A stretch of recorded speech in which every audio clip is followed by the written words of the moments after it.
안녕하세요. 뉴스반장입니다. 오늘은 민주당 내부에서 들려오는 주요 인사설 가운데 말 그대로 최악이라는 말이 절로 나오는 인사조합에 대해 알아볼까 하는데요. 누가 시켜준다는 말도 하지 않았는데 벌써부터 하마평에 오르내리고 있는 인사들 이야기입니다. 일명 김치국물 드링킹 장렬인데요. 우선 먼저 묻고 싶습니다. 과연 자격은 갖췄는지 말이죠. 윤호중 법무부 장관, 박범계 법사위원장, 박홍근 기재위원장 조합의 그림인데요. 이쯤 되면 도대체 누가 이런 조합을 만들고 있는 건지 묻고 싶을 지경입니다. 왜 이들이 주요 자리를 맡아선 안 되는지 그 치명적인 문제점을 하나씩 짚어보겠습니다. 먼저 윤호중입니다. 법무부 장관이라니 말도 안 되는 이야기인데요. 이 인물은 2021년 원내대표 시절 법사위원장을 국힘당의 통째로 내준 장본인입니다. 법사위는 모든 법안의 최종 관문이자 체계 자구심사를 쥐고 있는 핵심 위원회인데요. 이걸 야당에 넘기면서 개혁 입법은 줄줄이 막혔고 국힘당은 윤석열 체제에서 그 힘을 10분 활용해 민주당을 발목 잡았는데요. 검찰개혁은 좌초됐고 언론개혁도 말라 죽었습니다. 이 모든 사달이 윤호중의 전략적 오판에서 비롯된 겁니다. 그런 인물을 법무부 장관에 앉히겠다는 건 사법개혁을 포기하겠다는 선언과 다를 바 없는데요. 협상에 약하고 결단력이 부족한 인물이 법무부를 이끈다면 이재명 정부의 개혁은 시작도 전에 끝장날 겁니다. 다음은 박범계입니다. 법사위원장으로 이름이 오르내리고 있는데요. 문재인 정부 시절 법무부 장관으로 있으면서 무기력의 상징이라는 평가를 받았던 인물입니다. 당시 정부 업무 평가에서 C등급을 받았고 45개 부처 중 꼴찌 수준이었는데요. 검찰 인사는 뒷북이고 수사권 축소는 눈치만 보다가 타이밍을 놓쳤으며 결국 아무것도 하지 못했습니다. 국민들은 박범계를 눈치만 보다가 개혁을 망친 사람으로 기억하고 있는데요. 이런 인물을 법사위 수장으로 다시 세운다고요? 또다시 법안 통과 시기를 놓치고 야당에 끌려다니며 개혁 법안이 줄줄이 발목 잡히는 일이 벌어질 게 뻔합니다. 이재명 정부의 민생 입법과 개혁 추진에 치명적인 장애가 될 수밖에 없는데요. 안 봐도 파노라마처럼 펼쳐집니다. 그리고 박홍근인데요. 이 인물은 2022년 원내대표 시절 또 한 번 법사위원장을 국힘당에 넘긴 주역인데요. 그 협상 실패로 민주당의 입법 주도권은 완전히 무너졌습니다. 예산안 협상에선 윤석열의 가이드라인에 끌려다니며 통법부라는 조롱까지 받았는데요. 그런 박홍근이 기획재정위원장을 맡는다는 얘기는 국민들 입장에서 결코 반가운 소식이 아닌 거죠. 예산안과 세법 개정 등 경제정책의 중심을 맡기엔 협상력 부족과 야당 견제에 대한 무대응이라는 전적이 너무 뚜렷한 인물인데요. 이대로 가면 경제정책은 표류하고 민생은 나락으로 떨어질 위험이 큽니다. 여기에 부연하자면 우원식과 박희승까지 추가되는데요. 우원식은 국회의장 후보로 선출되자마자 강성 당원들의 탈당을 촉발시킨 인물입니다. 무려 10,000명에 이르는 탈당 신청이 쏟아졌고 당시 이재명 대표의 리더십에도 큰 타격을 줬는데요. 이런 인물을 주요 역할에 다시 기용한 것 자체가 아직도 당원들과 민주당 지지층은 절대 납득하지 못하고 있습니다. 시도 때도 없이 협치 타령을 하는가 하면 기계적 중립으로 중요 사안마다 발목을 잡아오고 있는데요. 제발 후반기 국회의장은 더욱더 개혁적인 인사가 의장이 되었으면 합니다. 박희승은 전직 판사 출신인데요. 최근에는 대법관 증언에 반대하며 조선일보와 인터뷰를 진행해 사법개혁에 역행하는 듯한 태도를 드러냈습니다. 특히 대법원 판결을 공개적으로 비판하고 법원 행정처와 보수 언론의 논리를 그대로 옮긴 듯한 발언을 이어가며 사법권 독립에 흠집을 냈다는 비판도 받고 있는데요. 사법개혁을 핵심 과제로 내세운 이재명 정부에서 사법 시스템에 대한 불신을 조장하는 인물이 주요 인사로 중용된다면 개혁의 정당성은 뿌리부터 흔들릴 수밖에 없습니다. 법조계의 반발은 물론이고 사법부 내부의 조직적 저항까지 촉발할 수 있는 매우 위험한 인사인데요. 이대로라면 이재명 정부의 개혁 추진 동력에 심각한 타격이 불가피합니다. 법사위원으로조차 그 자격이 의심되는 거죠. 결국 이 조합의 공통점은 명확합니다. 전략적 오판, 무기력한 리더십, 당내 분열의 씨앗인데요. 이쯤 되면 정말 이재명 정부가 실패하길 바라는 누군가가 뒤에서 판을 짜고 있는 건 아닌지 의심할 정도입니다. 민생 회복도, 권력기관 개혁도 이 인사들 때문에 모두 물거품이 될 수도 있는데요.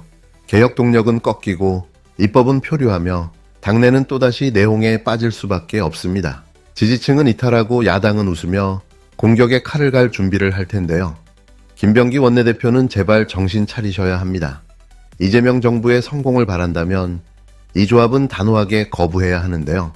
지금 필요한 것은 국민의 눈높이에 맞는 인물, 개혁 의지와 협상력을 갖춘 새로운 인사들입니다. 그게 바로 개혁정부의 첫걸음을 지켜내는 길인 거죠. 윤호중, 박범계, 박홍근보다 좋은 인재는 더 많이 있습니다. 2004년 제17대 국회부터 제1당이 국회의장, 제2당이 법사위원장을 맡는 것이 관행화되었습니다. 이는 국회에서 대화와 타협, 협치라는 민주주의 가치를 지키기 위한 최소한의 장치이기도 합니다. 그러나 2020년 21대 국회에 들어와서 민주당이 국회의장과 법사위원장을 모두 독식하면서 그 관력을 깬 이후에 국회는 대화와 타협, 협치라고는 찾아볼 수 없는 모습으로 변모하기 시작했습니다. 이에 저희는 민주당이 법사위원장직을 국민의힘에 넘겨주고 원구성을 다시 할 것을 강력히 요구합니다. 법사위원장을 국민의힘이 가져와 견제와 균형이라는 민주주의 대원칙을 바로 세우는데 민주당이 협조한다면 여당이 중요하게 생각하는 저희 세 사람이 맡고 있는 국회 외교통일위원장, 국방위원장, 정보위원장직 모두를 민주당에 넘길 의향이 있습니다. 이재명 대통령은 당선 이후 줄곧 포용과 협치, 대화와 타협을 얘기했습니다. 김병기 민주당 원내대표도 협치를 얘기했습니다. 그 협치라는 말이 과거 박근혜 전 대통령을 향해 존경한다니까 진짜 존경하는 줄 알더라고 했던 이재명 대통령이 협치한다니까 진짜 협치한다는 줄 알더라는 식의 협치를 말하는 것인지 국민들께서 지켜보고 계십니다. 무너진 상권 분립을 다시 세우고 민주주의 정신을 회복시켜야 합니다. 국민의힘이 법사위원장을 요구하는 것은 절대 무리한 요구가 아닙니다. 대한민국의 상권 분립과 민주주의를 지키기 위한 최소한의 요구입니다. 대한민국의 국회는 민주당만의 국회가 아니므로 민주당은 법제사법위원장직을 국민의힘에 넘기고 민의의 전당인 국회를 분열과 갈등에서 대화와 타협의 장으로 속히 다시 올려놓으십시오. 이런 가운데 이재명 정부가 출범한 지 얼마나 됐다고 국힘당이 벌써부터 본격적인 발목 잡기를 시작했는데요. 그것도 국회 핵심 상임위인 법사위원장 자리를 두고 협박과 읍소를 섞은 구차한 요구를 늘어놓기 시작한 겁니다. 해산돼서 없어져야 할 정당이 아직도 정신을 못 차리고 헤매고 있는데요. 언제쯤 정신을 차릴까 싶습니다. 정확히 말씀드리면 이런 상황인데요. 국힘당이 민주당에게 제안을 한 겁니다. 자신들이 맡고 있는 국방위, 외통위, 정보위 위원장직 세 자리를 모두 내놓을 테니 단 하나 법사위원장 자리만은 자신들에게 달라는 건데요. 이게 말입니까? 막걸리입니까? 말이지 아니지 이건 사실상 정치적 협박인데요. 그러면서 꺼낸 논리는 언제나 뻔합니다. 야당이 정부를 견제해야 하니까 법사위원장은 야당이 맡아야 한다는 주장인데요. 이 말을 들으면 웃음이 나기보다 분노가 치밀어 오릅니다. 지금 국힘당은 고작 107석밖에 안 되는 소수 정당인데요. 그런데도 175석에 가까운 거대 여당인 민주당을 상대로 마치 본인들이 국회를 쥐고 흔드는 양 생떼를 부리고 있는 거죠. 말 그대로 적반하장도 이런 적반하장이 없는 겁니다. 법사위가 왜 중요하냐고요? 법사위는 단순한 상임위가 아닙니다. 다른 모든 상임위를 통과한 법안들이 최종적으로 거쳐야 하는 마지막 관문인데요. 체계자구 심사권을 갖고 있어서 사실상 입법을 틀어쥐는 상임위 위의 상임위로 불립니다. 과거 국힘당이 야당일 때도 여당일 때도 이 자리를 악용해 수많은 법안들을 막아섰는데요. 결국 그 피해는 고스란히 국민에게 돌아갔습니다. 그런 자리를 다시 달라고 생떼를 부리고 있는 거죠. 더 어이가 없는 건 자신들이 맡고 있는 외통위, 국방위, 정보위 같은 주요 위원장직을 민주당에 주겠다는 조건까지 걸었다는 점인데요. 마치 조폭이 내가 가진 거 줄 테니 네가 가진 최고를 내놔라 라는 식입니다. 협상이 아니라 도둑 신보인 거죠. 게다가 이 모든 요구는 이미 민주당이 지난해 22대 국회 개원 당시 결정했던 상임위 배분을 뒤엎자는 겁니다. 심지어 법사위원장 자리는 민주당 정청래 의원이 사직하면서 공석이 된 상황인데요. 당연히 민주당 내부에서 다시 채우는 것이 상식인 거죠. 그런데도 국힘당은 이 빈틈을 틈타 기어이 끼어들겠다고 발악을 하고 있는데요. 이쯤 되면 자존심이고 뭐고 없는 겁니다. 그럼에도 민주당은 단호한데요. 문진석 원내운영수석은 상임위 구성은 이미 지난해 끝난 일이며 지금 상태를 유지해야 한다고 잘라 말했는데요. 김병기 원내대표 역시 송원석 원내대표와 만나 담판을 시도했지만 국힘당의 억지 주장이 먹힐 리가 없었습니다. 이쯤에서 우리는 다시 되물어야 하는데요. 국힘당이 왜 그토록 법사위에 목을 매는지, 과연 무엇을 노리고 있는지 말입니다. 답은 분명한데요. 이재명 정부의 주요 개혁 입법을 사사건건 가로막고 정권을 무력화시키겠다는 뻔한 속셈인 거죠. 특히 사법개혁, 검찰개혁, 재벌개혁 같은 쟁점 법안들의 브레이크를 걸고자 하는 정치 공작입니다. 국민을 위한 정치는 뒤로 밀리고 정쟁과 회방만 남아있는 셈인데요. 이게 과연 정상적인 정당의 행태일까요? 국민도 이제는 다 압니다. 국힘당의 본질은 협치가 아니라 교란이고 합의가 아니라 방해라는 사실을 말이죠. 잃어버린 신뢰를 법사위원장 자리를 통해 회복할 수 있다고 착각하는 순간 국힘당은 더 깊은 정치적 나락으로 떨어지게 될 텐데요. 법사위원장은 거래의 대상이 아닙니다. 국힘당의 궤변과 탐욕을 국민은 결코 용납하지 않을 겁니다. 그리고 차기 법사위원장은 누가 뭐라 해도 김용민 의원밖에 없을 듯 합니다. 김민석 국무총리 후보자에 대한 인사청문회를 오는 24일, 25일 양일간 열기로 합의를 했습니다. 법정 기한 내에 인사청문회를 마칠 수 있도록 여야 간 협상이 이루어져서 참 다행이라고 생각을 합니다. 국무총리 인청특위는 오늘 전체 회의를 열어서 인사청문 실시 계획서 등을 의결할 예정입니다. 증인, 참고인 명단 논의는 조금 더 진행해야 되는 것으로 알고 있는데 조속히 협상을 마무리하고 차질 없이 의결할 수 있도록 여야 모두 노력해 주실 것을 당부드립니다. 지금까지 제가 공개적인 자리에서는 김민석 국무총리 후보자의 신상에 대한 발언을 좀 삼가해 왔습니다. 하지만 야당의 공세가 거세다 못해서 이 도를 넘는 부분이 있어서 오늘은 꼭 한 말씀 드려야 되겠습니다. 어제 국민의힘 소속 인청특위 위원들이 기자회견을 열어서 김민석 후보자에 대해 소위 10대 결격 사유를 제기했습니다. 이들 위원들은 공직 후보자 인증 본연의 업무에만 집중하고자 노력하고 있다라고 발언을 했는데요. 결격 사유가 있는지 그 흠결이 얼마나 큰지를 검증하는 일 자체는 이 특위 위원들에게 맡겨진 책무이니 크게 비판하진 않겠습니다. 그런데 과연 지금 국민의힘 인청특위 위원들의 행태가 인사 검증이 맞는 것입니까? 후보자의 재산을 비롯한 각종 의혹을 확인하겠다면서 국민의힘 측이 신청한 명단이 언론 보도를 통해서 어느 정도 공개가 된 바가 있는데요. 특히 각종 자금의 출처를 확인하기 위해서 김 후보자의 배우자까지 증인으로 부를 계획이라는 보도를 보았을 땐 경악을 금치 못했습니다. 국민의힘에게 묻겠습니다. 정말 자신 있습니까? 의혹에 대한 확실한 증거와 논리는 마련해놓고 증인을 요구하는 것이겠죠. 김 후보자의 배우자, 심지어 지금은 가족이 아니게 된 분까지 청문회장에 불러드리겠다라고 할 때는 그만한 믿는 구석이 있을 것이라고 생각합니다. 그리고 꼭 그렇게 준비가 돼 있어야 할 것입니다. 김 후보자와 그 가족이 망신을 사느냐 아니면 국민의힘이 되려 망신을 사느냐 잘 판단해 보시기 바랍니다. 후자인 경우에는 뒷수습 감당하셔야 될 겁니다. 그리고 인청특위 위원인 주진우 의원에 대해서 특별히 한 말씀 더 드리겠습니다. SNS에 김민석 후보자를 저격하는 메시지를 내면서 이렇게 적었더군요. 국회의원 아빠 없는 사람은 어디 서러워서 살겠나. 땡전 한 푼 없던 사람이 아들 국제고 코넬대 보내는 건 기적 아닌가. 김 후보자의 자녀 관련 사항, 재산 형성 과정에 대해 각종 의혹을 제기한 주진우 의원 얼마나 청렴결백한지 같이 한번 돌아봅시다. 어제 박선원 의원이 기자회견을 자청해서 주진우 의원의 재산 형성에 대해서 각종 의혹을 제기했는데요. 인사청문회를 떠나 본인 의혹의 심각성이 매우 중대해 보입니다. 박 의원에 따르면 지난해 4월 기준 공직자 재산신고상 주진우 의원과 가족 재산이 총 70여억 원에 달한다고 합니다. 부자시네요. 1999년 제41회 사법고시 합격한 이래 내내 검사 생활을 해왔고 아버지 또한 공안부장까지 역임한 검사 출신이라는데 이런 재산 도대체 어떻게 형성이 된 겁니까? 더욱이 2005년생인 주진우 의원 아들은 7억 원 이상의 예금을 보유하고 있다라고 하는데 주진우 의원의 주장대로라면 국회의원 아빠 없는 사람 어디 서러워 살겠습니까? 동갑인 것으로 알려진 김민석 후보자들의 예금 보유액 200만 원의 370배에 달하는 수준입니다. 이제 갓 20살 넘은 청년이 무슨 수로 억소리 난 현금을 저축한 것인지 밝혀야 되겠습니다. 주진우 의원은 김민석 후보자 재산이 5년간 8억이 늘었다라면서 그 경위를 해명해야 한다라고 주장하던데 박선원 의원이 확인한 바에 따르면 주진우 의원 가족 재산은 7개월간 약 2억 4천만 원 정도 늘었습니다. 증가세를 따지면 어느 쪽이 더 빠르게 재산을 축적하는 것일까요? 남 헐뜯는 것만 잘하는 줄 알았더니 돈 모으는 재주도 있으십니다. 주진우 의원 본인 상황에는 두 눈 질끈 감고 남의 흠결만 들춰내고 있으니까 이런 상황을 두고 머무든 개가 겨무든 게 나무란다 이런 말이 나오는 것 아니겠습니까? 새롭게 출범한 국민주권정부가 국민의 뜻을 받들어 일하려면 무엇보다 국무총리를 비롯한 각종 인선을 원활하게 이루어져야 할 것입니다. 이 납득하기 어려운 사유를 들어서 인사청문회를 지연시키거나 직무수행과는 상관없는 일들을 들춰내서 후보자와 그 가족에게 깊은 상처를 입히거나 말도 안 되는 의혹들을 거론하면서 국정을 발목 잡는 일은 없길 바랍니다.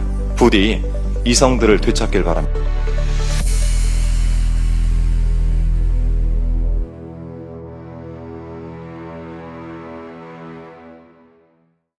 안녕하세요. 오늘 저희가 함께 살펴볼 자료들, 최근 정치권의 아주 뜨거운 이슈죠. 인사 문제, 그리고 이 권력 구도에 대해서 좀 깊이 들어가 보려고 합니다. 네. 민주당 내부의 특정 인사조합에 대한 날선 비판도 있고요. 또 국회 법사위원장 자리를 두고 여야가 엄청 힘겨루기를 하고 있고, 그리고 곧 있을 국무총리 후보자 청문회까지 정말 흥미로운 관점들이 많더라고요. 네, 맞습니다. 이 자료들이 딱 지금 정치판의 그 긴장감, 그리고 앞으로 정부가 어떻게 운영될까 이런 중요한 질문들을 던지고 있는 것 같아요. 그렇죠. 특히 특정 인물들, 그분들의 과거 행보랄까요? 그런 거랑 그에 대한 평가가 지금 논의에 어떻게 영향을 미치는지 이걸 좀 주목해 볼 필요가 있습니다. 저희가 그 핵심 쟁점이랑 배경을 좀 명확하게 짚어드릴게요. 좋습니다. 그럼 바로 본론으로 들어가 보죠. 첫 번째로 민주당 내부에서 나오는 얘기인데요. 어떤 잠재적 인사조합, 이걸 두고 최악의 조합, 이런 평까지 나왔어요. 왜 이렇게까지 반응이 센 걸까요? 자료 보니까 윤호중 법무, 박범계 법사, 박홍근 기재위원장, 이 카드에 대한 우려가 아주 상당하던데요. 네, 그렇죠. 자료들은 이 세 분의 과거 이력을 좀 문제 삼고 있어요. 그러니까 윤호중 전 원내대표, 2021년에 법사위원장을 국민의힘에 넘겨서 개혁 입법이 좌초됐다, 이 책임론에서 자유롭지 못하다, 이런 지적이 있고요. 그때요? 네, 그래서 법무부 장관으로 가면 이건 사법개혁 포기 선언 아니냐, 이런 평가까지 나오는 거죠. 그리고 박범계 전 장관도 법무부 장관 시절에 검찰 개혁의 적기를 놓쳤다, 이런 비판이 있었잖아요. 그래서 법사위원장이 되면 또 개혁 법안 발목 잡는 거 아니냐, 이런 우려가 제기되는 거고요. 그렇군요. 박홍근 전 원내대표도 마찬가지죠. 법사위원장 다시 넘겨주고 또 예산 협상에서 좀 끌려다녔다, 이런 전력 때문에 기재위원장으로는 좀 부적합하다, 이런 평가로 이어지는 겁니다. 그러니까 이게 단순히 한 사람 한 사람의 문제가 아니라 이 조합 자체가 혹시 이재명 정부가 추진하려는 개혁의 동력을 깎아먹을 수 있다, 이런 심각한 경고네요. 우화식 의장 후보나 박희승 의원에 대한 비판도 좀 비슷한 맥락으로 보이고요. 강성당원들 반발이라던가 사법개혁에 좀 미온적인 거 아니냐, 이런 지적들이요. 맞습니다. 자료들은 결국 과거에 좀 잘못했던 거나 좀 미흡했던 점들, 이런 게 지금 발목을 잡는 그런 형국이다, 이렇게 분석을 하고 있어요. 그래서 개혁성이랑 협상력, 이걸 다 갖춘 새로운 인물이 필요하다, 이런 주장을 아주 강하게 제기하고 있는 거죠. 네. 근데 이런 과거 행적에 대한 평가는 당내 인선뿐만 아니라 여야 간의 그 첨예한 대립에서도 아주 중요한 쟁점이 되고 있습니다. 특히 법사위원장 자리, 이거 둘러싼 갈등이 딱 그렇죠. 법사위원장 자리, 정말 뜨거운 감자입니다. 국민의힘은 외통위, 국방위, 정보위원장직까지 다 내놓을 테니 법사위원장 달라, 이렇게 요구하고 있고, 민주당은 절대 안 된다, 이런 입장이죠. 그렇습니다. 국민의힘은 이제 과거의 국회의장이랑 법사위원장을 제1당, 2당이 나눠 맡던 관행, 그거랑 견제와 균형 원칙, 이걸 내세우는 거죠. 그렇죠. 21대 국회 때 민주당의 그 관행을 깼으니까 바로 잡아야 한다, 이런 논리입니다. 반면에 민주당은 이걸 정치적 협박이다, 이렇게 규정하면서 아주 강하게 반발하고 있어요. 법사위가 모든 법안의 내용이랑 체계를 마지막으로 검토하는 핵심 관문이니까 절대 양보 못한다, 이런 거고요. 네. 또 과거에 국민의힘이 법사위 이용해서 개혁 입법 지연시킨 사례도 거론하고 있군요. 민주당 입장에선 그럼 정청래 의원 사임으로 빈 자리는 다갈리 민주당 몫이고 김용민 의원이 유력하다, 이런 시각이군요. 네, 그렇죠. 자료들은 결국 이 갈등 이면에 이재명 정부의 개혁 입법을 막으려는 국민의힘 속내가 깔려 있다, 이렇게 분석하는 거네요. 네, 법사위가 가진 그 게이트키핑 역할, 그 중요성을 양당 모두 너무 잘 아니까 이렇게 치열하게 맞붙는 겁니다. 허허, 정말. 이렇게 상임위 자리 하나 가지고도 이렇게 치열한데 국정 운영의 핵심인 국무총리 인선, 이걸 둘러싼 기싸움은 오죽하겠습니까? 그러게요. 김민석 후보자 청문회 분위기도 좀 심상치 않다고 자료들은 지적하네요. 네. 6월 24일, 25일 청문회 앞두고 국민의힘이 후보자 배우자까지 증인으로 신청하면서 단단히 벼르고 있다면서요. 10대 결격 사유, 이걸 들고 나왔다고 하죠. 맞아요. 하지만 자료들은 이런 공세가 좀 과도하다. 명확한 증거 없이 의혹만 막 부풀리면 오히려 역풍 맞을 수 있다. 이렇게 경고하기도 합니다. 특히 뭐 후보자 본인이 아니라 가족, 심지어 과거 가족이었던 사람까지 끌어들이려는 시도, 이런 거에 대해서는 좀 비판적인 시각이 강하고요. 여기서 또 흥미로운 지점이 국민의힘 주진우 의원의 내로남불 논란이에요. 자료에 따르면 주 의원이 김 후보자 자녀 유학자금 이런 걸 문제 삼고 있는데 정작 본인 가족의 70억 원대 재산 형성 과정이라든가 20대 아들의 7억 원대 예금 보유 이런 의혹이 제기된 상황이라고 꼬집더라고요. 네, 뭐든 개가 겨묻은 게 나무란다는 속담까지 인용될 정도니까요. 그렇죠. 결국 이 자료들은 인사청문회가 정쟁회장으로 변질돼서 국정 발목 잡으면 안 된다. 후보자의 정책 역량, 도덕성, 이런 직무 수행 능력 검증, 이 본질에 충실해야 한다. 이렇게 강조하고 있습니다. 네. 오늘 저희가 살펴본 자료들을 쭉 종합해보면요. 국회 상임위 배분부터 시작해서 주요 인사, 또 고위 공직자 검증까지 정치권에 정말 치열한 수싸움이 곳곳에서 벌어지고 있구나. 이걸 알 수 있습니다. 네, 맞아요. 과거의 평가가 현재의 선택에 영향을 미치고 때로는 상대를 향한 공격이 자신에게 부메랑처럼 돌아오기도 하고 그렇군요. 네, 특히 그 법사위원장처럼 특정 자리가 갖는 권한의 무게, 이게 얼마나 큰지, 그리고 인물 한 명 한 명의 그 과거 이력이나 평판이 현재 정치 지형에 얼마나 큰 영향을 미치는지 아주 생생하게 보여주는 사례들이죠. 그렇죠. 단순히 그냥 뉴스만 보는 것보다는 그 이면에 숨겨진 각 주체들의 입장이나 맥락, 이런 걸 좀 깊이 이해하는 게 중요해 보입니다. 네, 오늘 저희가 짚어드린 내용들이 앞으로 정치 흐름을 좀 더 입체적으로 보시는 데 도움이 되기를 바랍니다. 자, 여기서 마지막으로 한 가지 질문을 던져보면서 마무리할까 하는데요. 이렇게 과거의 행적이나 평가를 둘러싼 논란이 계속되는데 과연 미래를 위한 실질적인 능력이나 비전 검증은 충분히 이루어지고 있는 걸까요? 여러분의 생각은 어떠신가요?